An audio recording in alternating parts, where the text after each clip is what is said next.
Bonjour les amis, je suis très heureuse de vous retrouver pour une nouvelle histoire dans notre série favorite, Les Contes de la forêt. Aujourd'hui, je vais vous amener, comme à mon habitude depuis le début de notre chemin, à Bigouenz. Bigouenz, ce petit village perdu dans la forêt d'Afrique centrale là-bas, à l'est, au sud-est du Cameroun. Dans ce village Bigouenz, donc, une nouvelle famille vient d'aménager. Mais qu'est-ce qui va se passer avec la nouvelle famille? Comme à chaque fois, il va y avoir des mésaventures et surtout une leçon à retenir de notre histoire. Ne quittez pas l'histoire. Chers amis, j'ai une belle histoire aujourd'hui qui s'intitule Couvre-feu. Couvre-feu. Le couvre-feu, vous savez ce que c'est? Un couvre-feu, c'est-à-dire qu'à une certaine heure, il ne faut plus qu'il bouge un seul être humain dehors. Ça arrive souvent dans les situations où, par exemple, un pays est en guerre, une région est confinée, etc. En tout cas, couvre-feu rime avec interdiction. Quand il y a un couvre-feu à une certaine heure, à un tel endroit précis, c'est qu'à partir de cette heure-là, personne n'a plus le droit d'aller dehors. Il n'y a plus besoin de voir un être humain dehors. Et souvent, il y a des sanctions derrière. Aujourd'hui, notre histoire à nous concerne un jeune homme qui n'écoutait pas, qui ne respectait pas le couvre-feu. À Bigouenz, dans la forêt équatoriale en Afrique centrale, au Cameroun, dans ce village Bigouenz que vous devez connaître maintenant depuis qu'on en parle, depuis le temps qu'on en parle, et donc à Bigouenz, une nouvelle famille venait d'aménager. C'était la famille de M. Bougla. M. Bougla habitait très très loin à Messok, très loin de Bigouenz, et il avait épousé la fille du chef Bebend à Bigouenz. C'est comme ça que, alors, des années passant, Bougla et son épouse avaient eu jusqu'à 3 enfants et que le chef qui ne pouvait pas tout le temps sortir, et à l'époque, pour voyager, c'était difficile, c'est compliqué, il fallait avoir un âne pour monter dessus ou alors un cheval, etc. Le chef, il vieillissait aussi, voulait voir sa fille et pouvoir profiter librement et tranquillement de ses petits-enfants, les voir grandir. Il avait donc fait la demande à son beau-fils Bougla. Il avait envoyé des messagers pour lui dire qu'il souhaitait que Bougla vienne s'installer à Bigouenz avec sa famille pour lui permettre à lui, le grand-père, de profiter de ses enfants et de sa fille et bien sûr de Bougla lui-même, son beau-fils, son gendre. C'est comme ça que Bougla, après avoir réfléchi plusieurs années, après avoir hésité, parce que lui aussi de l'autre côté, il était le fils d'un chef, donc il se destinait à remplacer son père, donc il allait prendre la suite à la mort de son propre père, freinait des pieds, il ne voulait pas venir à Bigouenz. Et pourquoi il ne voulait pas venir à Bigouenz? Parce qu'il entendait qu'il y avait pas mal de choses qui se passaient, qui n'étaient pas vraiment faciles à vivre à Bigouenz, dans la forêt Kwam. La forêt Kwam qui était juste derrière. La seule forêt dans laquelle les gens qui habitaient Bigouenz, les Bigouenzers, comme on dit là-bas, allaient prélever le gibier pour avoir de la protéine, allaient même parfois aussi faire des grandes plantations comme le café, le cacao. Ils cultivaient les caféiers, les cacaoyers pour pouvoir avoir la matière première à revendre aux exploitants qui venaient de temps en temps dans le village pour acheter du café séché en grains et aussi du cacao, des fèves de cacao séchées pour aller maintenant envoyer, exporter et pouvoir. Et donc les villageois de Bigouenz, les Bigouenzers, vivaient de ce commerce-là. Et ils faisaient donc des champs à Kwam. Sauf que vous vous rappelez, Kwam là-bas, c'est très dangereux. Et pourquoi Kwam est dangereux? Vous avez les éléphants là-dedans, vous avez les lions, les girafes, les chimpanzés, les gorilles, tous les grands animaux féroces de la jungle. Et vous avez bien sûr aussi les plus petits animaux, ceux-là qui étaient faciles à chasser pour le gibier, pour alimenter donc les villageois de Bigouenz. À côté aussi, il y avait des reptiles, des bois, des pitons, des anacondas, des serpents verts, des vipères. Toutes ces bestioles qui font peur et qui sont capables de tuer l'être humain. Parce que si un gorille, vous lui faites face dans la forêt, attention, une astuce, ça c'est moi qui vous la donne. Si vous croisez un gorille un jour dans une forêt, surtout ne le regardez pas droit dans les yeux. Parce que le gorille, si vous le regardez droit dans les yeux, il va se dire alors lui, il veut m'affronter, il me défie. C'est ce qu'il croit, cet être humain qui est en face de moi, alors qu'il n'a pas la même force que le gorille. Et donc, vous voyez, le combat est vite vu, quoi. La suite, le résultat du combat, on la connaît. C'était une parenthèse. Je reviens à Bigouins. Donc, M. Bougla s'installe finalement avec femme et enfant à Bigouins. Et le chef, qui est très content, très heureux de voir que sa fille arrive à Bigouins avec ses 3 enfants. Donc, l'aîné a 18 ans maintenant, c'est un grand garçon, beau garçon, costaud, fort, un chasseur qui a fait ses preuves là-bas à Messok. Il arrive donc ici, le chef du village qui voyait maintenant que la succession était assurée parce que à sa mort, il voyait son gendre qui le remplacerait. Puis à la mort de son gendre, ça serait l'aîné Bumb. Bumb, c'était donc le fils aîné de Bougla qui remplacerait. Donc la dynastie pour le chef Bebend était assurée. Le problème, c'est que, comme je vous le disais au début de l'histoire, à Bigouins, quand on est là, il y a pas mal de choses qui se passent à Kwam. Il faut les respecter, il faut strictement les respecter. Ou alors, il risque d'arriver des choses très vilaines par la suite.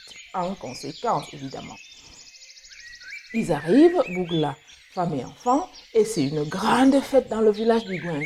Le chef fait jouer du tam-tam, fait jouer du tambour, fait jouer des balafons. C'est la grande fête, tout le village qui danse, qui danse, qui danse. Et tout le monde sait qu'à une certaine heure de la nuit, il va falloir tout arrêter pour aller se mettre en sécurité dans les maisons. Sauf que Bougla et ses enfants, sa femme, n'étaient pas au courant de l'histoire. Mais, étant donné que le chef voudrait préserver sa nouvelle famille qui arrive, appelle son gendre et sa fille pour leur donner le secret de Bigouins. Le secret, c'est que à minuit 00, on ne doit plus voir un être humain qui se balade dans les rues du village Bigouins. Pourquoi? Parce qu'il se passe des drôles de choses. Vous pouvez croiser un lion qui se balade là parce qu'il a faim. Vous pouvez croiser un gorille qui passe par là aussi parce qu'il voudrait se nourrir. Et surtout, il y a le monstre. Le monstre Mine de Boud. Le monstre s'appelle Mine de Boud. Mine de Boud, c'est-à-dire celui qui mange les humains, celui qui dévore les humains. Il faut faire gaffe à qui? À Mine de Boud. Et le père et la mère entendent la chose, se disent, ok, on va donc le dire à nos enfants. Et puis à la fin de la fête qui s'est achevée vraiment juste avant minuit, le temps que les gens rentrent dans leur case pour s'enfermer à double tour, à l'intérieur, le papa Bougla et la maman appellent donc leur fils aîné Bumb, parce qu'ils savent que Bumb a toujours envie de partir, toujours envie d'aller se balader dans d'autres villages, découvrir, rencontrer d'autres jeunes, faire ses 400 coups, ce qui est normal pour un adolescent de son âge. Ils disent donc, préviennent donc leur fils. Bumb, attention, on n'est pas ici à Messok. À Messok, tu pouvais tout faire, aller te balader où tu voulais, passer même des nuits et revenir au petit matin ou rentrer tard le soir. Attention, ici à Bigouin, ça ne se fait pas. Est-ce que tu as bien capté l'histoire? Est-ce que tu as bien retenu ce qu'on t'a dit? Ouais, d'accord, comme tous les jeunes. Hein. Bumb qui dit, oui, ça va, j'ai compris, c'est pas la peine de répéter 1000 fois non plus, j'ai compris. Et le lendemain, qui c'est qui est reparti? C'est Bumb. Bumb qui s'en va, loin, loin, loin, loin, parce qu'il se rappelait de ses amis de Messok là-bas. Il s'est dit, bah, tant qu'à faire, de toute façon, j'ai des jambes, je vais marcher. Il a marché, marché, marché toute la journée. Il arrive à la fin de l'après-midi à Messok. Et là-bas, avec ses amis, ouais, on parle, on joue, on se rappelle les histoires d'enfance, on va visiter un tel copain à gauche, on va visiter un tel copain à droite. Et le temps passe. Bumb sait très bien qu'il n'a pas le droit de rentrer après minuit à Bigouins. D'abord, la porte de la famille sera fermée, mais en plus, il risque de faire une mauvaise rencontre dans les rues de Bigouins. Bumb décide cependant de rentrer alors qu'il faisait déjà nuit de l'autre côté. Si vous vous rappelez, comme je vous le disais au début de nos histoires, en Afrique, en Équateur, la nuit tombe à 6 heures et le jour se lève à 6 heures. La nuit tombe à 18 heures si vous préférez et le jour se lève à 6 heures. C'est ainsi que Bumb, sachant très bien que la nuit tomberait tôt, a quand même ignoré l'affaire et a continué à passer son temps avec les copains, à profiter de ses amis, en essayant de se rappeler des soirées qu'il passait à l'époque où il habitait à Messok. Et puis Bembe est parti. Il s'amusait avec ses copains et il a oublié de rentrer à 20h. Alors que ses copains, eux, ils allaient se coucher normalement. Et c'est là que monsieur reprend la route pour partir là-bas à Bigouins. Trop tard à mon avis. Bembe qui s'en va, essaye quand même de courir parce que c'est un sportif, c'est un grand garçon, c'est un musclé. Il a toujours fait que ça avec les copains, courir à gauche à droite, donc il est capable de courir. Il avait beau courir cependant. Bembe est quand même arrivé après minuit à Bigouins. À peine était-il rentré dans le village qu'il entend comme une force, comme un tremblement de terre, quelqu'un qui court ou qui marche tellement fort que ça secoue le sol derrière lui. Il se retourne et se rend compte qu'il y a le monstre qui est là. Ce monstre, hideux, c'est-à-dire horrible à voir, avec des yeux qui lui sortent comme ça, des orbites. Le monstre avec des vêtements déchirés, des cheveux ébouriffés, le visage noir, les dents blanches et longues. Et ce monstre qui essaie de foncer sur lui. Et là, Bembe qui commence à courir. La maison de ses parents était à l'autre bout du village Bigouins. Et donc Bembe court en criant: Papa, papa, ouvre-moi la porte. Papa, papa, ouvre-moi la porte. Papa, papa, ouvre-moi la porte. Ça donne ceci en maka, ma langue maternelle. Oh papa, Djougmembe. Et là, vous répondez: oh papa, Koumagle. Parce que c'est le monstre qui répond derrière: papa, ne le fais pas. Papa, n'en fait rien. Papa, ne l'écoute pas. Je reprends. Oh papa, Djougmembe. Et vous dites: oh papa, Koumagle. Oh papa, Djougmembe. Oh papa, Koumagle. Oh papa, Djougmembe. Oh papa, Koumagle. Oh papa, Djougmembe. Oh papa, Koumagle. Heureusement, ce soir-là, le père avait plus ou moins prévu l'affaire et s'était mis juste derrière la porte. À peine son fils était-il arrivé qu'il lâche, tiré à l'intérieur et refermé derrière, calfeutrer toute la famille. Ce soir-là, Bembe s'en tirait très bien.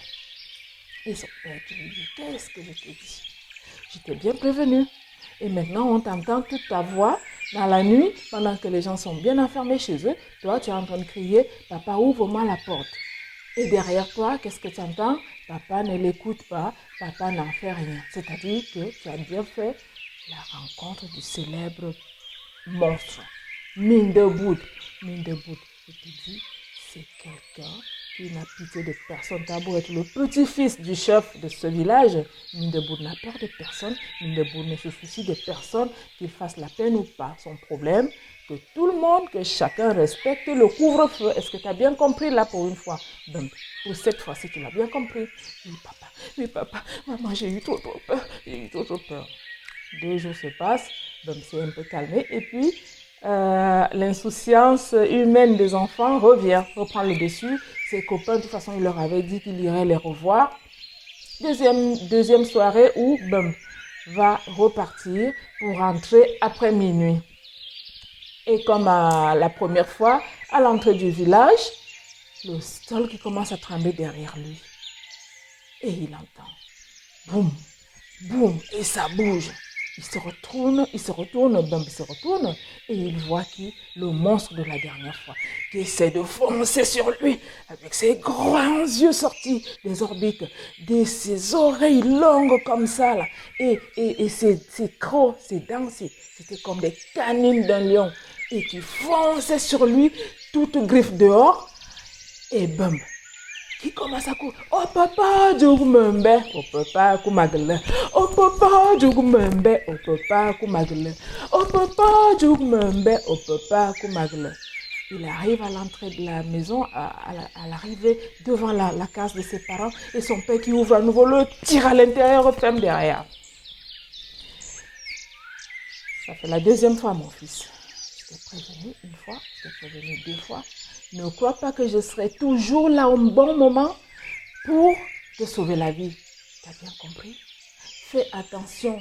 Je ne t'empêche pas d'aller voir tes copains. Je te dis simplement une chose, mon fils. De grâce, quand tu vas voir tes copains, une fois que tu vois le soleil qui décline, que bientôt la nuit va tomber, donne-toi le temps de rentrer tranquillement à la maison. pour pouvoir arriver avant minuit. Est-ce qu'on est bien d'accord? Oui, papa. Oh, je te promets, papa, je ne recommencerai pas. Je ne recommencerai pas. 2-3 jours passent à nouveau. Et l'envie est irrésistible chez Bump pour aller revoir ses copains à Mesok. Bump qui reprogramme une journée. Cette fois, papa, je passerai que la journée, je te promets, je rentrerai avant la nuit. Avant même 6 heures le soir, avant que la nuit ne tombe, j'aurai pris le chemin retour pour revenir à la maison. T'inquiète pas, papa, tu peux dormir tranquille. Et ce soir-là, effectivement, le père s'est endormi un peu plus que d'habitude parce que il a fait confiance à la parole de son fils. Sauf que Bump, une fois de plus là-bas, lui se disait, oh c'est bon, papa sera toujours là pour me sauver la vie, que j'arrive après minuit, c'est pas grave. Il repart après 20 heures de Mesok pour rentrer à Bigwens. Or, c'est tellement loin, c'est tellement loin. C'est si loin que impossible de faire ça en si peu de temps, même si on est un jeune et brave garçon qui sait courir. Voici Bump qui reprend la route, qui rentre à Bigwens à minuit passé. Et la même chose se répète. Oh papa jugmembe, oh papa kumagle. Oh papa jugmembe, oh papa kumagle. Oh papa jugmembe, oh papa kumagle. Oh papa jugmembe, oh papa kumagle. Derrière lui le monstre, devant Bump qui court et Bump qui passe une première fois devant la case des parents. Personne qui ouvre, il fait le tour de la case tout en criant et en criant. Oh papa, ouvre-moi la porte, papa. Ouvre-moi la porte. Et derrière le monstre qui dit, papa, n'ouvre pas. Papa, ouvre-moi la porte. Papa n'en fait rien. Papa, ouvre-moi la porte. Papa ne l'écoute pas. Oh papa, jugmembe, oh papa, kumagle. Oh papa, jugmembe, oh papa, kumagle. Oh papa, jugmembe, oh papa, kumagle. Tant et si bien que, à force d'avoir déjà couru depuis Mesok pour arriver à Bigwens et d'avoir fait 100 tours autour de la case sans que papa ne fasse rentrer, épuisé, le monstre s'est saisi de Bump et l'a mangé. Cette histoire est faite pour les enfants qui n'écoutent pas les conseils des parents. Je vous le dis toujours, avant toute chose, la première personne qui pense à votre bonheur, la première personne qui ne veut que votre bonheur, aujourd'hui et demain, et plus tard, quand ils seront même plus là, c'est vos parents. Écoutez vos parents. Écoutez vos parents. À bientôt. Et si l'histoire vous a plu, likez, partagez. À très vite. Je vous embrasse. Bisous.